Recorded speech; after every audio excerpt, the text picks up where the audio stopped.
Hey everyone. So this is just kind of the step-by-step, simple, condensed, all nice and tight and neaty package for directions for when you are doing a reflection or when you are doing tasks 2, 4, 6, and 8. So I will post this on Google Classroom, this document with the directions, but then also this video that goes with it, just to kind of, after you read through the directions, look at this and see if it answers your questions, and if it doesn't, you can feel free to email me or office hours or text me or whatever it is to get your questions answered. But while you are working on your reflection, so your reflections are you're reflecting on what you've learned and different ideas you have based on the event that you researched in task 1, 3, 5, and 7.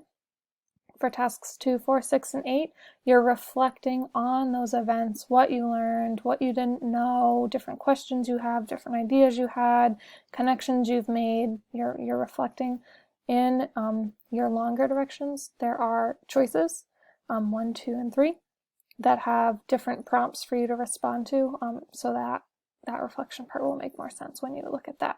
But while you are doing this, your reflection needs to be in a Google Doc or in an audio file. If you are someone who's going to kind of take notes and draft out your reflection, that's great. And you're going to do an audio file or a video or something, that's awesome. It needs to be in that, and send that to me with your notes, or you need to type it in a Google Doc.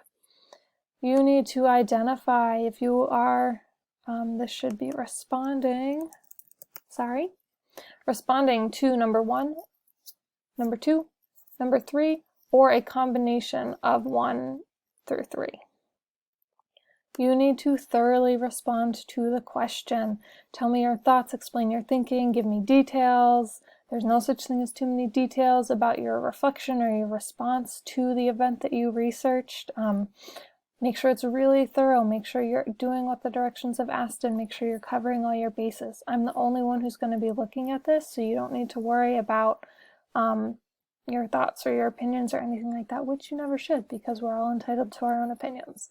But you do need to be able to explain them and understand that not everyone shares the same opinion. So make sure you really thoroughly respond to the question. And the last thing for this is submit it to Google Classroom under week 2, 4, 6, or 8, whichever week and task it goes for.